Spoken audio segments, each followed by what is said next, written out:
صباح الخير واهلا وسهلا. شوف، ركز معايا قوي قوي في الفيديو ده لان كل تفصيل هو مليان تفاصيل. كل تفصيله فيه هتفيدك جدا، وما تملش من اللي انا بقوله لان انا بقول حاجات هي بتصب مباشر في اللي انا عايز اقوله على المشروع ده. احنا هنتكلم على مارينا تاورز بتاع تطوير مصر ومارينا ريزيدنس، المشروع الجديد بتاع شركه تطوير مصر. ركز معايا بالله عليك، لان والله التفاصيل اللي هقولها لك ان فهمتها وشربتها، المشروع ده محطوط في حتة قوية جدا جدا جدا. وهنقسم الفيديو ده لثلاث حاجات. اول حاجة وهي مهمة جدا، ان المشروع ده كان بيتجهز له من 8 9 10 سنين فاتوا. ايه الدليل؟ هقول لك ايه الدليل. لان المشروع نازل بغرض بيعي معين، فاستثماري بحت اولا، ثم اللي عايز طبعا يبقى عنده رفاهية السكن هناك، وهنقول ليه كمان يصلح للسكن، او البحر الاحمر الحتة دي تصلح للسكن وبتخدم ايه، وهنتكلم في كل النقاط اللي ليها علاقة مباشر بالمشروع. ما تملش وركز معايا في كل التفاصيل، لان هي مباشر بتصب على، في الاخر خالص هقول لك بقى ايه هو مشروع مارينا تاورز، الابراج والريزيدنشال فيزز اللي نازله جنبه. متقسم الى ايه الفيديو؟ كان بيجهز المشروع ده من الدوله من 8 9 سنين فاتوا. الجزء الثاني وهو تخوفاتك من شركه تطوير مصر في التاخير. هتكلم فيها طبعا وهقول لك، هنتكلم بالتفصيل فيها. وتالت حاجه تفاصيل المشروع بالكامل. ما تروحش لتفاصيل ولا تجري فيديو ولا تعمل حاجه وتروح لتفاصيل المشروع بالكامل. وركز معايا في اللي انا عايز اقوله لك الاول، لان هو المشروع انت هتشتريه من هنا، انت كاند يوزر، او الاولى المستثمر.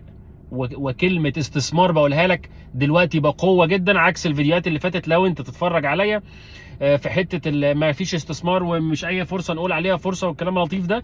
لا لا لا لا لا لا، ركز معايا تماما في هذا الفيديو. بص يا سيدي، 2017 يمكن قبل كده، معرفش تواريخ اكرت يعني، بس بقول لك اللي انا فاكره من ذاكرتي يعني.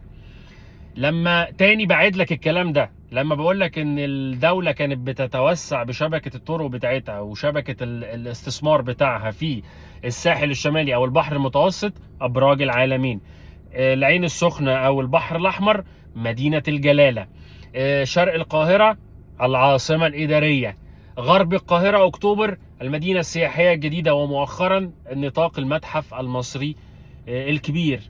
طيب، انا عايز اقول ايه يعني؟ سريعا هاخد فيها 30 ثانية كده. البحر المتوسط او الساحل الشمالي ما زادش الديماند عليه، ولا جت شركة مدن الاماراتية اللي اشترت الديل الاكثر ما يعني اقتصاديا في تاريخ مصر، ال 120 مليار دولار راس الحكمة، الا اذا انها شافت العالمين، مدينة العالمين بالابراج بالريزيدنشال بكل حاجة، وتعارض عليها بيع هذه المدينة برقم من 450 مليار دولار، رفضت وقالت خلاص تمام يبقى ناخد هذا الخليج. وما كانش الاستثمار ده هيجي الا لما كانت الدولة مخططة صح وعاملة موضوع العالمين. يلا بسرعة سريعا، البحر الاحمر ما كانش، الحتة بتاعة السخنة كانت ميتة. خليني اقول لك الواقع، العين السخنة دي كانت مشتى، يعني مش مصيف، ما كانش حد بيروح من وجهة نظري، قلة قليلة اللي بتحب يعني حتة السخنة دي، او يمكن كتير يعني، انا بتكلم على العرف العام يعني. فكان اخر طريق العين السخنه انت بتشوف في وشك مينا السخنه. ركز معايا في الاسم ده، ركز معايا جدا في اسم مينا السخنه ده، لان هو ده بدايتي في الكلام، بس سيبك منه دلوقتي. ميناء السخنه على يمينك ستيلا دي ماري، كلنا كنا بنروحها زمان وهي كانت السيجنتشر هناك، ثم او معاها بالتزامن لافيستا بكل المشاريع ولحد لافيستا 8 ولا لافيستا 9. ومؤخرا دخل ازها، غير الخطه وغير الماستر بلان وغير الحلاوه بتاعت مشاريع السخنه، وعامل ازها السخنه هناك. ثم انتقلنا من الديستنيشن دي بتاعت الطريق السويس السخنه او والزعفرانه الى الجونه بقى، ومكادي وسومه ورسومه ومراسي رد. فراح عامل انكر تاني مع انكر مع مدينه الجلاله، وهي مراسي رد، بتستهدف شريحه وليها استراتيجيه. وطيب، شايف البحر الاحمر بيتعمل فيه ايه؟ انت شايف البحر الاحمر طبعا شرق القاهره العاصمه الاداريه، كل من هو كان بيقول وهم وحلم والكلام ده، انا بعيد الكلام ده تاني لو انت بتتفرج معايا على الفيديوهات اللي فاتت، بس انا بلم لك المشروع ده ليه قوته في ايه.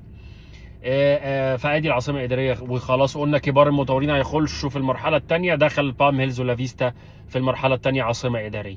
وطبعا نيو زايد هناك في اكتوبر هي فيها كل البيج نيمز. وطبعا المتحف المصري الكبير مش هياخدوا الا اسامي كبيره منهم طلعت مصطفى، وهيكون السعر عالي جدا في الفور سيزون ريزيدنس اللي هينزل بيها او ابارتمنتس اللي هينزل بيها. لميت لك الدنيا سريعا كده، ما تهتش مني، ركز بقى معايا. ارجع تاني بقى لحته ايه. انا رايح طريق العين السخنه، ماشي في طريق السخنه، اخره قبله شويه ب10 ربع ساعه كده في طريق الجلاله، شبكه الطرق اللي كان بيتصرف عليها المليارات والمليارات. انا بقول لك المشروع ده كان بيتم تجهيزه ليك ليه ومن مين وما بعده يعني. وخلي بالك وما بعده. ومحمد العبار راح ليه في البحر الاحمر يعني، ما خدش ليه ارض تانية وثالثه في الساحل الشمالي؟ لان هي خلاص اتجهزت كده. وخلاص الاسامي الكبيره دي زي اعمار مثلا، لو هو انكر او محرك السوق، هو عارف هو بيشتري فين، وعارف اتعمل البنيه التحتيه للبحر الاحمر بالكامل عامله ازاي. فطالما في فاكتس يبقى الناس الكبيره دي بتروح على طول. فانت اللي محتاج تصدق ان في وقائع من بنيه تحتيه قويه اتصرف عليها مليارات. عشان ايه؟ او مش عشاننا بس، مش عشان احنا كمواطنين بس يعني. انا بكلم الناس اللي بره مصر كمان، مش المصريين يعني. اتصرفت عشان مشروع اقتصادي زي ده اللي هو مارينا تاورز او مارينا ريزيدنس. لما اجي اعرضه على حضرتك يبقى مشروع سبيكس بتاعته انترناشونال. عشان كده انا جايب اسامي عالميه فيه، مشغله حاجات بره او مفعله حاجات بره، والاسامي والمستثمرين الاجانب بيروحوا طبعا هناك عشان في بنيه تحتيه قويه، في على ارض الواقع دلائل. فانت اللي حضرتك محتاج تصدق ان هذه المليارات كانت بتصب على مصلحه المواطن ومصلحه الدوله الاول في ايه بقى؟ في الاقتصاد. ما هو العقار ده بيمثل 25% من اقتصاد مصر دلوقتي خلاص. عشان كده الدوله بتهتم او ما بتديش كامل الضوء الاخضر والاهتمام الشديد والكبير الا لمشاريع بعينها. قلت لك السيد رئيس الوزراء مصطفى مدبولي ما طلعش في مؤتمرات كتير غير جريان الجلاله. وادي اهو المشروع بتاع مارينا تاورز. كان السيد مصطفى مدبولي طبعا هو اللي بيشرف مع احمد شلبي نائب وزير الاسكان سابقا، صاحب تطوير مصر يعني، او مدير مكتب الاسكان سابقا، او اي مكان المسمى. الراجل المحترم اللي ليه سكسس ستوري لطيفه نقدر نتكلم عنها، ما فيها من تاخيرات وما فيها من مشاريع عملت للشركه سيجنتشر زي فوكا باي وزي مشاريع هنتكلم عليها. طيب فطالما واخد الضوء الاخضر يبقى خلي بالك مدعم، مشروع مدعم مش من المطور، مشروع مدعم من الدوله.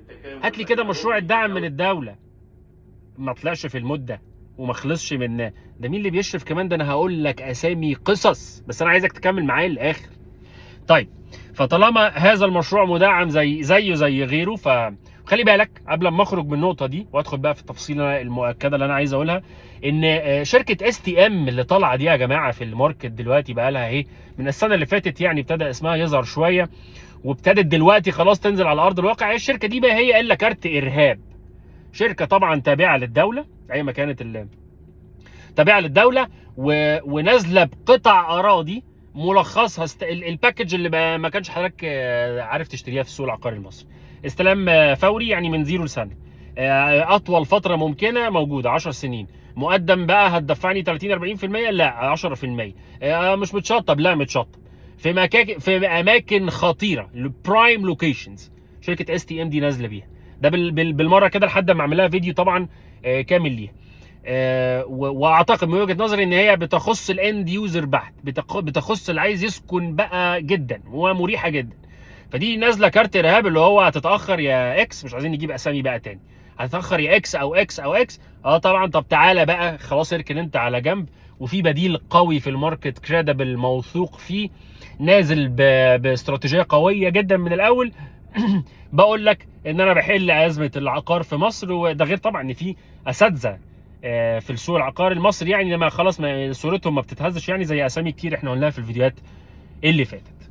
طيب خلصنا كده المقدمه اللي لازم تتركز في كل تفصيله انا قلتها فيها. تعال ندخل بقى على طول. مشيت من طريق السخنه، اخر طريق السخنه ميناء العين السخنه. الميناء ده اتصرف عليه 40 الى 50 مليار جنيه. او دولار، يعني مش فاكر بصراحه الرقم، بس هو الرقم في الحته دي. خلاص مش فاكر دولار ولا جنيه. ليه؟ وايه علاقته بمارينا تاورز؟ ايه مينا والتاني مارينا؟ يعني ده مينا السخنه والتاني مارينا تاورز وريزيدنس. ده من ضمن الانفراستراكشر.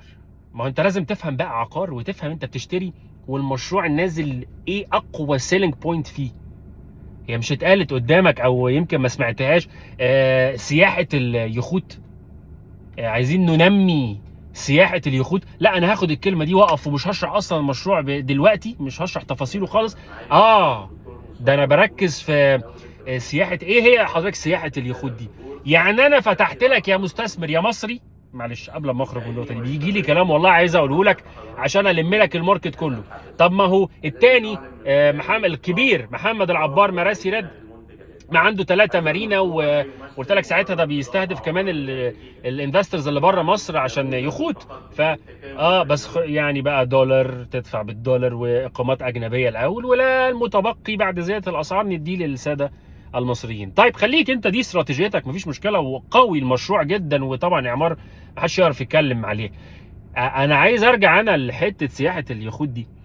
هو انت دلوقتي ده فتح لك المشروع باب بيقول ان انا بنشط اللي جاي لك من الناحيه الثانيه، سواء سعوديه، سواء تركيا، سواء اي مكان دول اوروبيه. ايوه انت عيش معايا، في ناس بتروح باليخت زي ايطاليا كده والساحل، او زي اليونان والساحل كده، الناس بتروح وتيجي باليخوت عادي مفيش مشكله. فانت لازم تكبر مدارك الاستثمار عند حضرتك او في دماغ حضرتك في حته ان المشروع ده نازل يعمل ايه. الاول اسال سؤالي كمستثمر، المشروع ده بيخاطب مين؟ ادي طيب ميناء السخنه ايه علاقته واتصرف عليه مليارات دي كلها؟ دي منطقه تحول ميناء السخنه او الى منطقه لوجستيه عالميه. ده وفقا للريبورتس واللي هحاول انزلها لك والحاجات اللي اتعملت عليه. ده اكبر ميناء كعمق 19 متر اتحفر في اليابس. هو ليه تفاصيل كده، يعني المواني بتتحفر جوه البحر فيعملوا كوردون كده حواليها بيعزلوا الميه ويبني وبتاع. ده دخل موسوعه جينيس في حته ان انا حفرت 19 متر تحت الارض في اليابس الاول، بعد كده عملت الميناء. فدخل من اكبر حوض لمواني ساحليه في العالم. تمام.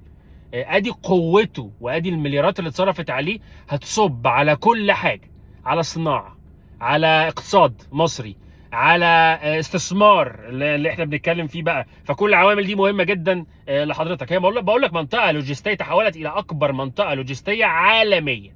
خلاص. طيب اخد من الكلام اللي انا عايز اقوله لك ده في المنطقه دي ايه؟